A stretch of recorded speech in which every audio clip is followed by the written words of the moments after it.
بسم اللہ الرحمن الرحیم۔ سامعین کرام السلام علیکم۔ آپ کے بچے چاہے آپ سے پوچھیں یا نہ پوچھیں، آپ انہیں یہ ضرور بتایا کریں کہ ہم فلسطین سے اس لیے محبت کرتے ہیں کہ فلسطین انبیاء کرام علیہم السلام کا مسکن اور سرزمین رہی ہے۔ نمبر 2، حضرت ابراہیم علیہ السلام نے فلسطین کی طرف ہجرت فرمائی۔ نمبر 3، اللہ تبارک و تعالیٰ نے حضرت لوط علیہ السلام کو اس عذاب سے نجات دی جو ان کی قوم پر اسی جگہ پر نازل ہوا تھا۔ نمبر 4، حضرت داؤد علیہ السلام نے اسی سرزمین پر سکونت رکھی اور یہیں اپنا ایک محراب بھی تعمیر فرمایا۔ نمبر 5، حضرت سلیمان علیہ السلام اسی ملک میں بیٹھ کر ساری دنیا پر حکومت فرمایا کرتے تھے۔ نمبر 6، چیونٹی کا وہ مشہور قصہ جس میں ایک چیونٹی نے اپنی باقی ساتھیوں سے کہا تھا، اے چیونٹیوں اپنی بلوں میں گھس جاؤ، یہیں اس ملک میں واقع اسکلان شہر کی ایک وادی میں پیش آیا تھا جس کا نام بعد میں وادی النمل چیونٹیوں کی وادی رکھ دیا گیا تھا۔ نمبر 7، حضرت زکریا علیہ السلام کا محراب بھی اسی شہر میں ہے۔ نمبر 8، حضرت موسیٰ علیہ السلام نے اسی ملک کے بارے میں اپنے ساتھیوں سے کہا تھا کہ اس مقدس شہر میں داخل ہو جاؤ۔ انہوں نے اس شہر کو مقدس، اس شہر کے شرک سے پاک ہونے اور انبیاء کرام علیہ السلام کا مسکن ہونے کی وجہ سے کہا تھا۔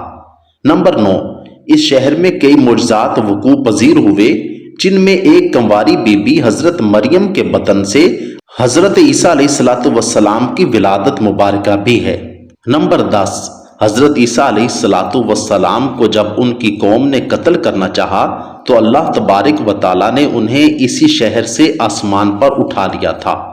نمبر 11، ولادت کے بعد جب عورت اپنی جسمانی کمزوری کی انتہا پر ہوتی ہے، ایسی حالت میں بی بی مریم کا کھجور کے تنے کو ہلا دینا بھی ایک معجزہ الہی ہے۔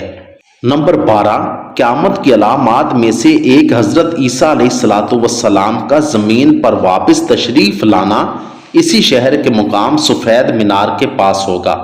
نمبر 13، اسی شہر کے ہی مقام باب لد پر حضرت عیسیٰ علیہ السلام مسیح دجال کو قتل کریں گے۔ نمبر 14، فلسطین ہی ارض محشر ہے۔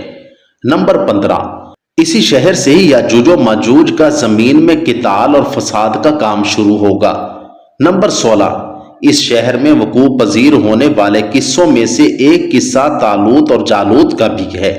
نمبر 17، فلسطین کو نماز کی فرضیت کے بعد جب مسلمانوں کا قبلہ اول ہونے کا اعزاز بھی حاصل ہے۔ ہجرت کے بعد حضرت جبرائیل علیہ السلام دوران نماز ہی حکم ربی سے آقا علیہ السلام کو مسجد اقصی سے بیت اللہ کعبہ مشرفہ کی طرف رخ کرائے گئے تھے۔ جس مسجد میں یہ واقعہ پیش آیا وہ مسجد آج بھی مسجد قبلتین کہلاتی ہے۔ نمبر 18، حضور نبی کریم صلی اللہ علیہ وآلہ وسلم معراج کی رات آسمان پر لے جانے سے پہلے مکہ مکرمہ سے یہاں بیت المقدس لائے گئے تھے۔ نمبر 19، سرکار دو عالم صلی اللہ علیہ وآلہ وسلم کی اقتداء میں انبیاء کرام علیہ السلام نے یہاں نماز ادا فرمائی۔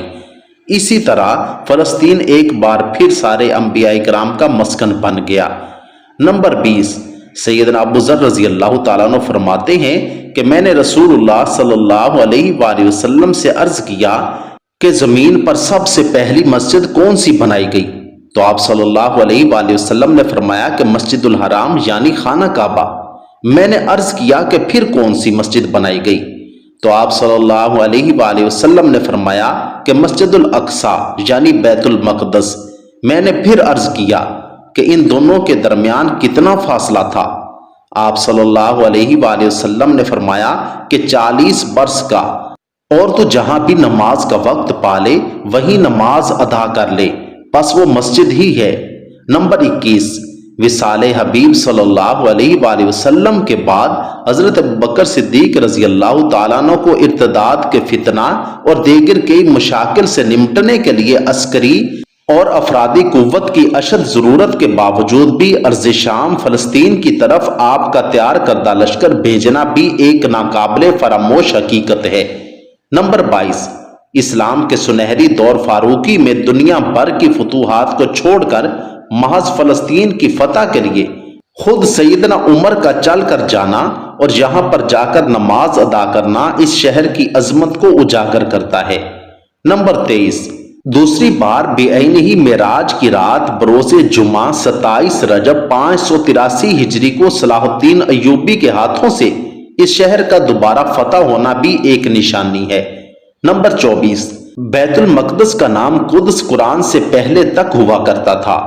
قرآن نازل ہوا تو اس کا نام مسجد اقصی رکھ دیا گیا۔ قدس اس شہر کی اس تقدیس کی وجہ سے ہے جو اسے دوسرے شہروں سے ممتاز کرتی ہے۔ اس شہر کے حصول اور اسے رومیوں کے جبر و استبداد سے بچانے کے لیے 5000 سے زیادہ صحابہ کرام رضوان اللہ علیہم اجمعین نے جام شہادت نوش کیا، اور شہادت کا باب آج تک بند نہیں ہوا، سلسلہ ابھی تک چل رہا ہے۔ یہ شہر اس طرح شہیدوں کا شہر ہے۔ نمبر 25، مسجد اقصی اور بلاد شام کی اہمیت بالکل حرمین شریفین جیسی ہی ہے۔ جب قرآن پاک کی یہ آیت مبارکہ والتین والزیتون وطور سینین وہذا البلد الامین نازل ہوئی تو ابن عباس رضی اللہ تعالیٰ عنہ کہتے ہیں کہ ہم نے بلاد شام کو التین انجیر سے، بلاد فلسطین کو الزیتون زیتون سے، اور وطور سینین کو مصر کے پہاڑ کوہ طور جس پر جا کر حضرت موسیٰ علیہ السلام اللہ تعالیٰ سے کلام کیا کرتے تھے سے استدلال کیا۔ نمبر 26، اور قرآن پاک کی یہ آیت مبارکہ وَلَقَدْ كَتَبْنَا فِي الزَّبُورِ مِن بَعْدِ الذِّكْرِ أَنَّ الْأَرْضَ يَرِثُهَا عِبَادِيَ الصَّالِحُونَ سے یہ استدلال لیا گیا کہ امت محمد حقیقت میں اس مقدس سرزمین کی وارث ہے۔ نمبر 27، فلسطین کی عظمت کا اندازہ اس بات سے بھی لگایا جا سکتا ہے یہاں پر پڑھی جانے والی ہر نماز کا اجر 500 گنا بڑھا دیا جاتا ہے۔ اللہ تعالی ہمیں فلسطین کے ساتھ سچے دل سے محبت اور دفاع کرنے کی توفیق، ہمت اور حوصلہ عطا فرمائے۔ آمین ثم آمین۔